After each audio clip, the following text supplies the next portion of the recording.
This video is sponsored by BuyMode mobile app. Hi friends, இன்றைக்கி என்ன video பார்க்க போகிறோம்னா குக்கிங்கில் என்ன பண்ணலாம் என்ன பண்ணக்கூடாது அதுக்குள்ளே டீட்டெயில் பற்றி தான் இன்றைக்கி இந்த வீடியோவில் பார்க்க போகிறோம். வாங்க ஃப்ரெண்ட்ஸ், இந்த வீடியோக்குள்ளே போய் பார்க்கலாம். அனைவருக்கும் வணக்கம். இன்றைக்கி நம்ம கைப்பக்கம் சேனலில் சமையல் டிப்ஸ்லாம் எனக்கு தெரிஞ்சதை உங்களோட ஷேர் பண்ணிக்கணும்னு ஆசைப்பட்றேன்.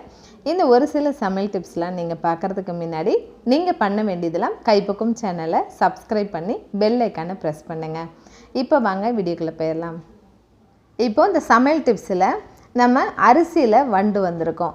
அதாவது நிறைய நாள் நீங்கள் பயன்படுத்தும் போது அரிசி பருப்பில் அப்புறம் பார்த்திங்கன்னா இந்த அரிசி மாவில் கூட வண்டு வந்திருக்கும். பூச்சி வராமல் இருக்கிறதுக்கு நான் என்ன பண்ணுவேன் அப்படின்னா, அதில் கிராம்பு போட்டு வைக்கலாம். அதாவது அந்த அரிசிக்குள்ளே கிராம்பு போட்டு அதை நல்லா நீங்கள் க்ளோஸ் பண்ணி மூடி வச்சிடலாம். அப்படி நீங்கள் பயன்படுத்தலாம்.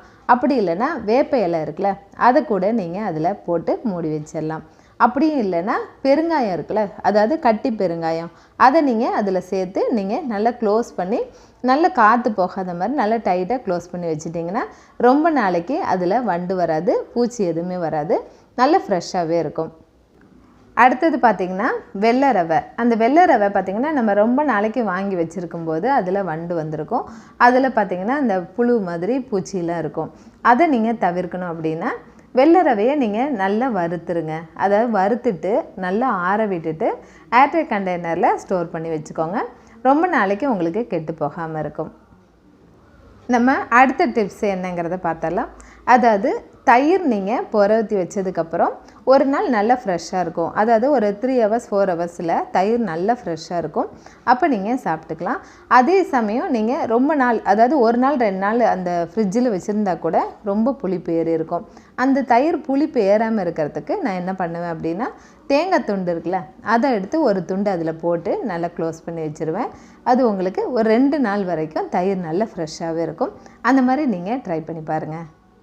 அடுத்தது பார்த்திங்கன்னா இந்த கருவேப்பிலை கொத்தமல்லி தலையெல்லாம் இருக்குல்ல, அதெல்லாம் நீங்கள் ஃப்ரிட்ஜில் டைரெக்டாக அந்த கவரில் போட்டு நீங்கள் வைக்கும்போது சீக்கிரம் அழுகி போயிடும். அதே மாதிரி அந்த கருவேப்பிலை எல்லாமே ரொம்பவே ட்ரை ஆயிரும். அதை நீங்கள் தவிர்க்கணும் அப்படின்னா அதை என்ன பண்ணுங்கள், கருவேப்பிலை நீங்கள் ஒரு 10 ரூபாய்க்கு நீங்கள் வாங்குறீங்க அப்படின்னா அதை நல்லா அலசிட்டு நல்லா ட்ரை பண்ணிடுங்க. தண்ணிலாம் இல்லாமல் நல்லா ட்ரை பண்ணிவிட்டு அதை நல்லா உருவி எடுத்து நீங்கள் ஒரு பாக்ஸில் போட்டு ஸ்டோர் பண்ணி வச்சுக்கலாம். நல்ல பாக்ஸில் போட்டு நல்லா டைட்டாக ஸ்டோர் பண்ணி ஃப்ரிட்ஜில் வச்சுட்டிங்க அப்படின்னா ஒரு 15 நாள் வரைக்கும் அந்த கருவேப்பிலை வாடாமல் ஃப்ரெஷ்ஷாகவே இருக்கும்.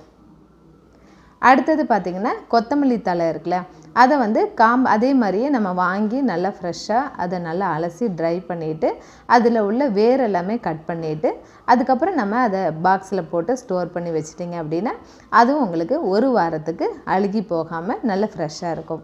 அடுத்ததாக பச்சை மிளகாய் நீங்கள் வாங்கினீங்க அப்படின்னா அதை என்ன பண்ணுங்கள், நல்லா நீங்கள் டைரெக்டாக அப்படியே ஃப்ரிட்ஜில் வச்சுருவீங்க. அப்படி இல்லைன்னா நீங்கள் ஏதாவது ஒரு பிளாஸ்டிக் கவரில் போட்டு வச்சுருப்பீங்க. அது என்ன ஆகும்னா ஒரு 2-3 நாள் நல்லாயிருக்கும். அப்புறம் பார்த்திங்கன்னா அது நல்லா சுருக்கமாகி நல்லா வாடி போன மாதிரி ஆயிரும். அப்படி இல்லைன்னா பழுத்து போயிடும். இதை நம்ம தவிர்க்கணும் அப்படின்னா என்ன பண்ணோம் அப்படின்னா, இந்த பச்சை மிளகாய் வாங்கினதுக்கப்புறம் அதை நல்லா அலசிட்டு அதில் உள்ள காம்பு எல்லாமே ரிமூவ் பண்ணிடுங்க. ரிமூவ் பண்ணிவிட்டு நல்லா ட்ரை பண்ணிவிட்டு அதை ஒரு காட்டன் பை, அதாவது ஒரு காட்டன் பேக்கில் அதை நீங்கள் போட்டு நல்லா கட்டி வச்சுருங்க. கட்டி ஃப்ரிட்ஜில் வச்சிட்டிங்க அப்படின்னா ஒரு 2 வாரத்துக்கு இந்த பச்சை மிளகாய் ரொம்பவே ஃப்ரெஷ்ஷாக இருக்கும். அடுத்ததாக இஞ்சி வாங்கினீங்கன்னா அதையும் அதே மாதிரி நல்லா மண்ணெல்லாம் போகிற மாதிரி நல்லா அலசிடுங்க. அலசிட்டு அதையும் நல்லா ட்ரை பண்ணிவிட்டு அந்த தண்ணியே இல்லாமல் ஃபுல்லாக ட்ரை பண்ணிடுங்க. அதுக்கப்புறம் அதை ஒரு பிளாஸ்டிக் பாக்ஸ்லேயோ இல்லை ஏர்டைட் கண்டெய்னர்லேயோ நீங்கள் அப்படி க்ளோஸ் பண்ணி அதை நீங்கள் ஃப்ரிட்ஜில் வச்சிங்க அப்படின்னா 1 மாதம் வரைக்கும் அந்த இஞ்சி ரொம்பவே வாடாமல் ஃப்ரெஷ்ஷாகவே இருக்கும். அடுத்தது பார்த்திங்கன்னா சாம்பார் வைக்கும்போது ஒரு சில பேருக்கு கத்திரிக்காய் கருத்து போயிடும். இந்த கத்திரிக்காய் கருத்து போகாமல் இருக்கிறதுக்கு என்ன நான் முறை ஃபாலோ பண்ணுவேன் அப்படின்னு பார்த்திங்கன்னா, கத்திரிக்காய் நம்ம வேக வைக்கும்போது அதை நம்ம அடுப்பை ஃபுல்லாக வச்சுட்டு பருப்பில் சேர்க்கணும். சேர்க்கும்போது பார்த்திங்கன்னா நல்லா மிக்ஸ் பண்ணி விடணும். அப்பப்போ பக்கத்தில் நின்று மிக்ஸ் பண்ணி விடணும். அதை நீங்கள் மிக்ஸ் பண்ணாமல் கொஞ்ச நேரம் விட்டுட்டிங்க அப்படின்னாலும் கருத்து போயிடும். அப்புறம் பார்த்திங்கன்னா ஃபஸ்ட்டே நீங்கள் உப்பு சேர்த்துட்டிங்கனாலும் கருத்து போயிடும். இன்னொன்று பார்த்திங்கன்னா அதை மூடி வேக வச்சிங்கனாலும் கருத்து போயிடும். இந்த 3மே நீங்கள் அதை செய்யாமல் நான் சொன்ன மெத்தடில் பக்கத்துலேயே நின்று அடுப்பை ஃபுல்லாக வச்சு நல்லா ஃப்ரெஷ்ஷாக நல்லா மிக்ஸ் பண்ணி சாம்பார் வைங்க. கத்திரிக்காய் நல்லா ஃப்ரெஷ்ஷாகவே இருக்கும். இந்த சமையல் டிப்ஸ் எல்லாமே உங்களுக்கு ரொம்பவே யூஸ்ஃபுல்லாக இருந்திருக்கும்னு நினைக்கிறேன். இந்த டிப்ஸ் எல்லாமே ஃபாலோ பண்ணி நீங்களும் சமைச்சு பாருங்கள். இது வரைக்கும் என்னோடய சேனலை சப்ஸ்கிரைப் பண்ணல அப்படின்னா சப்ஸ்கிரைப் பண்ணி பெல் ஐக்கானை ப்ரெஸ் பண்ணுங்கள்.